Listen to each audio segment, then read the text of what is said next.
Good morning, Jay with Great Scott Audio Productions and Bitten by Books, Book Bites. Today we're going to do a kind of a special homage to Terry Pratchett, who passed recently, the author of the Discworld series, of which I can honestly say I've never read them. I really have wanted to over the years, I just never have. They're supposedly incredibly funny and wonderful stories. We are going to read today is Terry Pratchett and Neil Gaiman's Good Omens, The Nice and Accurate Prophecies of Agnes Nutter, Witch. This book is hilarious. It's very Python-esque almost. It's just funny, awesome stuff. So we're going to dive right in, chapter 1, right at the beginning of the end, if you will. It was a nice day. All the days had been nice. There had been rather more than 7 of them so far, and rain hadn't been invented yet. But clouds massing east of Eden suggested that the first thunderstorm was on its way, and it was going to be a big one. The angel of the eastern gate put his wings over his head to shield himself from the first drops. "I'm sorry," he said politely. "What was it you were saying?" "I said that one went down like a lead balloon," said the serpent. "Oh, yes," said the angel, whose name was Aziraphale. "I think it was a bit of an overreaction, to be honest," said the serpent. "I mean, first offense and everything. I can't see what's so bad about knowing the difference between good and evil, anyway." "It must be bad," reasoned Aziraphale, in a slightly concerned tones of one who can't see it either and is worrying about it. "Otherwise, you wouldn't have been involved." "They just said, 'Get up there and make some trouble,'" said the serpent, whose name was Crawley, although he was thinking of changing it now. Crawley, he decided, was not him. "Yes, but you're a demon. I'm not sure if it's actually possible for you to do good," said Aziraphale. "It's down to your basic, nature. Nothing personal, you understand." "You've got to admit, it's a bit of a pantomime, though," said Crowley. "I mean, pointing out the tree and saying, 'Don't touch,' in big letters. Not very subtle, is it? I mean, why not put it on the top of a high mountain or a long way off? Makes you wonder what he's really planning." "Best not to speculate, really," said Aziraphale. "You can't second-guess ineffability, I always say.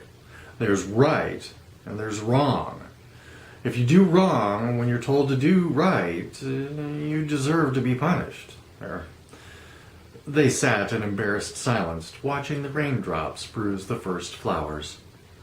Eventually, Crawley said, "Don't you have a flaming sword?" Said the angel. A guilty expression passed across his face, and then came back and camped there. "You did, didn't you?" said Crawley. "It flamed like anything." Well, it looked very impressive, I thought." "Well, yes, but, lost it, have you?" "Oh, no, not exactly lost, more, Aziraphale looked wretched. "If you must know," he said, a trifle testily, "I gave it away." Crowley stared up at him. "Well, I had to," said the angel, rubbing his hands distractedly. "They looked so cold, the poor things, and she's expecting already. And what with the vicious animals out there and the storm coming, I thought, where's the harm? So I just said, look, if you come back, there's going to be an almighty row, but you might be needing this sword, so here it is. Don't bother to thank me, just, do everyone a big favor and don't let the sun go down on you here." He gave Crowley a worried grin. "That was the best course, wasn't it?" "I'm not sure it's actually possible for you to do evil," said Crowley sarcastically. Aziraphale didn't notice the tone. "Oh, I do hope so," he said. "I really do hope so. It's been worrying me all afternoon." They watched the rain for a while. "Funny thing is," said Crowley, "I keep wondering whether the apple thing wasn't the right thing to do as well. A demon can get into real trouble doing the right thing. He nudged the angel. Funny if we both got it wrong, eh? Funny if I did a good thing and you did the bad one, eh? Not really, said Aziraphale. Crowley looked at the rain. No, he said, sobering up. I suppose not. Slate-black curtains tumbled over Eden. Thunder growled among the hills. The animals, freshly named, cowered from the storm. Far away in the dripping woods, something bright and fiery flickered among the trees. It was going to be a dark and stormy night. Thank you, guys.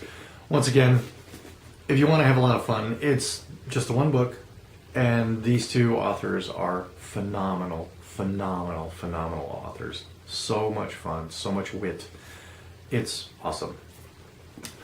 Next time around, I am going to read from Robert Doherty's Area 51, a real big departure from paranormal romance. It's, think X-Files, but with more violence and less nice people and no Scully and Mulder, which makes me a little sad, but neither here nor there. So we'll go ahead and try this in 2 weeks, and see you then. Thanks.